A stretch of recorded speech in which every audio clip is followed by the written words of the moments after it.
the Mamushi invasion is probably going to be one of the best arcs in TBV Vortex. Better than the Homecoming arc, Shinju Awakening, even the Tsunagakure arc, and that one was one of my favorites. And I only say that because of all the hypothetical battle scenarios we're faced with, and that's all thanks to Mamushi's division ability.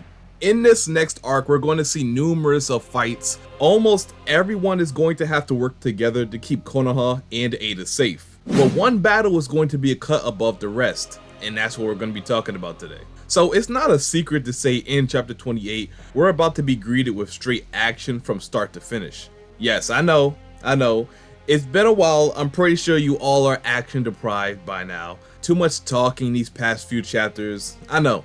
But finally, we're back into the action. Just a FYI, for anyone that's new around here, I actually love dialogue chapters. The fights are what makes a story seem cool and aesthetically appealing, but dialogue chapters, especially when it builds on the current plot and narrative of the story, is like the meat and potatoes of a story. You can't truly make a great story without it. And these past few chapters, it's just been dialogue, to be honest. And that's mostly because the story was in a transition between arcs, marking the end of the Tsunagakure arc and the beginning of the Mamushi invasion arc. And we've been on this trend since chapter 25. But looking closer, these past few chapters foreshadowed everything that we can expect in the upcoming chapters. I guarantee it. So that's why I believe the payoff for going these 3 chapters without action is going to be the best arc we've seen yet in the time skip. So to just summarize what's going on right now, we left off with Boruto meeting up with Sumire. He gives her a scroll that possesses technology that's not yet known to the present time, which means this is information Boruto has gotten from the future using Kashin Koji's prescience ability. He's given Sumire the scroll to help him not only fix his sword, but upgrade it. And if you're wondering what exactly is this upgrade, click this video on the top right hand corner of your screen. In that video, I explained all possible abilities we could see and what that means for Boruto and his new powers. Definitely really informative, so make sure you check it out. But after Boruto gave Sumire this scroll, she got to work on it, no delay. We then cut to a scene of Mamushi getting ready to invade Konoha, but he's hiding his chakra signature so the sensory unit doesn't catch on. So that means nobody will truly know when he's there until he's spotted. Or perhaps chakra signature isn't the only way he can be sensed. So obviously, I know the chapter is going to start out with a conversation between Ada and Kashin Koji. This conversation is basically to alert Ada, telling her that Mamushi could be coming for her at any moment, so stay prepared. This obviously will make her more on guard and the likes of Damon ready to fight at any moment in time. Now that I think about it, I don't think Damon's demeanor changes knowing this information. He's so smug and overconfident, it might eventually cause him to slightly let his guard down at one point, which could end up being the one thing that drags him down in this encounter. Characters like Damon at most times get defeated not because they're just simply weaker than their opponents, but because they were underestimating them, therefore letting your guard down for a crazy strong attack that was not seen coming at all. But although we will obviously be getting to see Damon fight very soon, there's several other important things to note that I think has an even greater chance of happening next chapter. So based off how last chapter ended, this chapter is going to have some really interesting encounters. One of the confrontations that I think has the greatest potential to happen is Himawari running into a Mamushi clone. As stated before, we see this vision from Kashin Koji. This is one of the only visions that hasn't happened yet for some reason, most of which has already been revealed within these past few chapters. Boruto unconscious on the ground, the visions with Jura, even Sarada with her Mangekyo Sharingan active. But this one with Himawari wasn't really shown yet. And not only that, we see next to the vision with Mamushi and his clones is what appears to be Damon. So I have a pretty big hunch that next chapter we're going to see Damon fight again for the first time in about 30 plus chapters. But I'm going to get into that later in the video because that's a pretty complex situation. Right now, I absolutely need to focus on Himawari because what happens during this interaction determines if she ends up living or dying. So there's a very specific reason why prior to this, I said that Himawari was going to be the first person that intercepts Mamushi and Konoha. So obviously, Kashin Koji's prescience ability tells us roughly when Mamushi will arrive in Konoha and how he should be defeated. But one thing he's uncertain on is exactly when he's set to arrive. When Koji was planning their attack on Mamushi, he stated that he will arrive in Konoha in about a week. And then he says it might even be sooner than that. there's no certainty when he will arrive. The only thing that's known is that he will be in Konoha in about a week. Therefore, it leaves room for surprise. I suspect there's a number of toads around the village to give Koji a heads up, but all in all, he doesn't know when he will come. And to make matters even worse, Mamushi has suppressed his chakra signature so the sensory unit cannot detect him. Something even the likes of Jura or Hidari didn't bother doing. So this is the first time we're seeing something like this from one of the shinju. So what are the chances he's able to roam around in Konoha undetected for a few minutes? The chances are not as low as you think, especially if this kind of thing was unforeseen by Koji. He was probably banking on him barging into Konoha similar to when Jura invaded Konoha. And he still does, by the way. Shikamaru said he often visits Konoha because he values their culture. He visits the sweet shops and bookstores, all while being detected by the sensory unit. But of course he gives them direct orders to not engage because, it's Jura.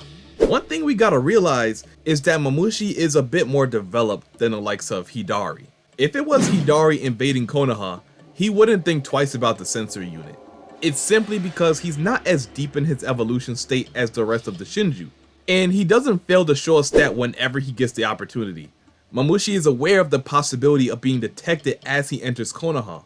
The intelligence level gap between those two is very noticeable because of this action. He's coming into Konoha very vigilant and careful. Getting to Ada is his only goal, so he doesn't want to attract any unnecessary attention to himself.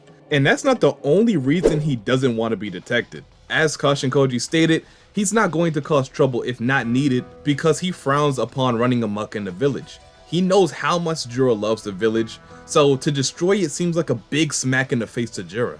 So that fear of Jura is also influencing his decision to approach Konoha with a very stealthy manner. So like I said, this is why it's very essential to defeat Mamushi in Konoha.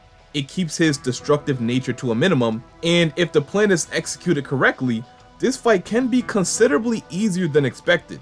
Now, the fact that he's hiding his chakra signature is still a problem, and it would be a very big problem if Konoha didn't have a tail beast of their own, Kurama. He's going to be very key in this upcoming chapter. The shinju are divine trees, an evolved version of the Ten Tails. We all know that. Which means Himawari or Kurama should be able to sense his presence even with his chakra being suppressed. As Jura was able to do something very similar in chapter 8, he sensed the Biju chakra dwelling in Himawari, and therefore he was able to locate her. I mean, Kurama and all the other tailed beasts originally came from the Ten Tails, so it's sort of like just being able to sense another part of yourself. Or more specifically, I guess I can compare it to Kawaki being able to sense Boruto's Otsutsuki essence, even though he was suppressing his chakra.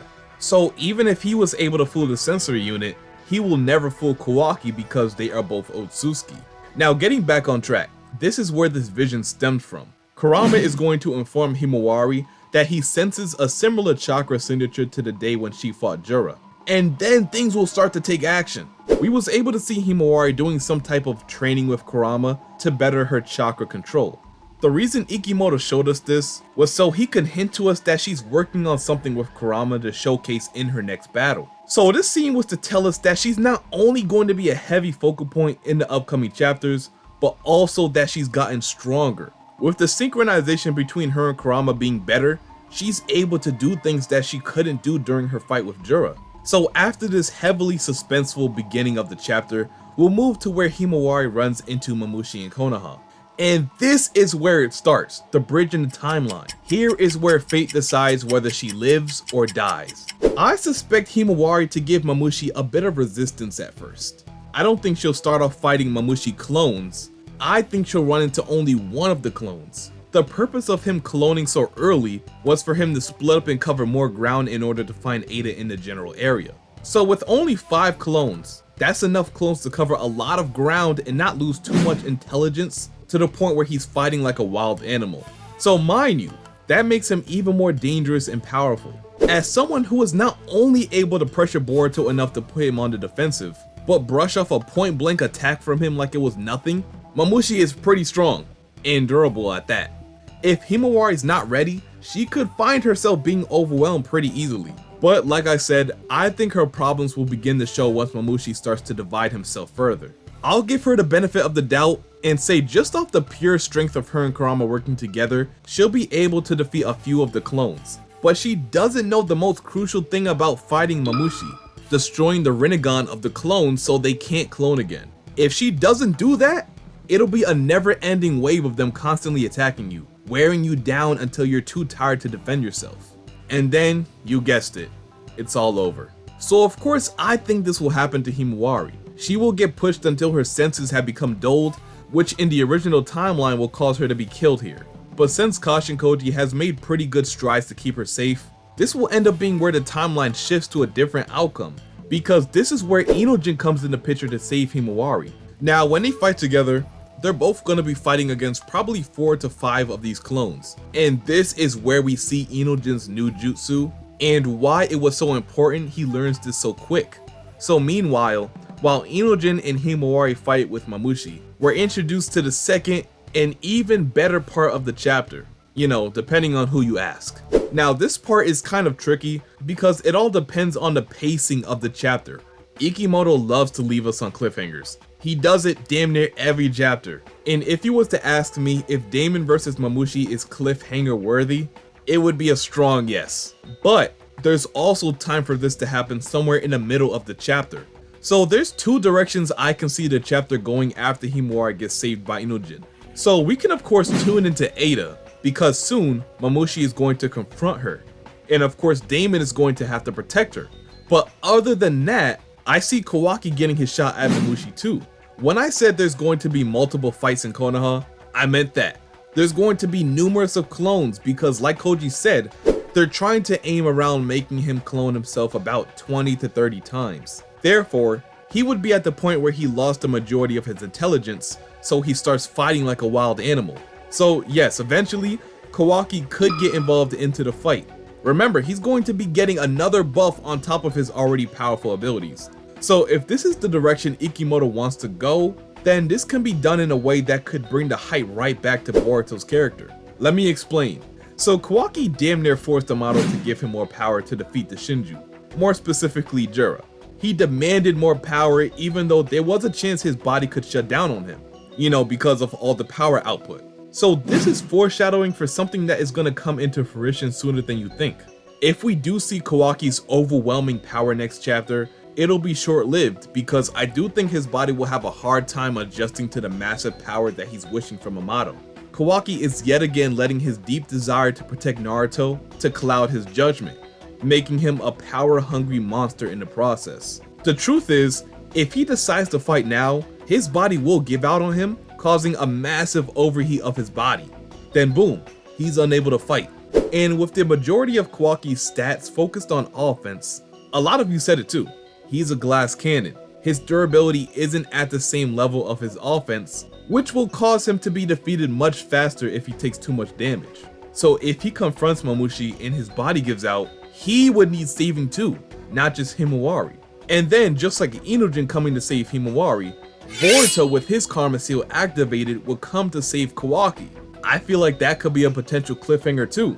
It sets up Boruto to have one of the craziest fights and display of his abilities we have seen yet. With his new alliance with Momoshiki, this would allow him to use the karma freely without his interference, at least until the threat of Jura subsides. So this gives Boruto access to the Karma Seal whenever and however he shall use it, until Jura is gone. And we can't forget, Boruto's new blade that Sumire made for him. This, along with the Karma Seal, is going to be the craziest cliffhanger to leave the story on. I think it sets up chapter 29 to be the best chapter for Boruto propaganda. And of course I'm gonna push that heavily over here, you already know. So that's one of the possible ways next chapter could go, which follows the Himawari fight against Mamushi. The other way is more Damon focused. I'd say once one of the Mamushi clones come for Ada, Damon jumps into action immediately. And then in this chapter, we will see whether Damon's reflective Shinjutsu works against the Shinju or not. Something we all been wondering for quite a while now. And there lies a cliffhanger in it itself. If whenever they fight, Damon finds out that Mamushi is in fact immune to reflection, it could mean the end of Ada as we know it. So I want your answer. Which direction do you think Ikimoto will take regarding the ending of this chapter? Will he have Boruto come save Kawaki from being killed by Mamushi? Or will he have Damon fight against Mamushi and or find out his abilities doesn't work against the Shinju. You know what? Now let me know what you want to see as a fan. Me personally, I'm gonna have to go with Boruto. I need to see all the seeds he planted these past few chapters pay off.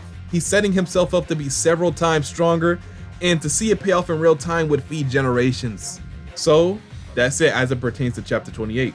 It starts off with Himawari facing off against Mamushi, and then it turns into a possible conflict with Kawaki and Mamushi that ends with Boruto saving him, or a long-awaited conflict between Damon and Mamushi. Let me know what you think of this chapter analysis down below in the comment section. Did I hit it on the nail, or did I miss a few crucial details? But without further ado, if you enjoyed this video and wouldn't mind seeing more like this in the near future, go ahead and like the video, comment, subscribe, and turn on post notifications so you get notified whenever I upload or go live for chapter spoilers. And until my next one, I'll see you boys and girls later. And I'm out. Peace.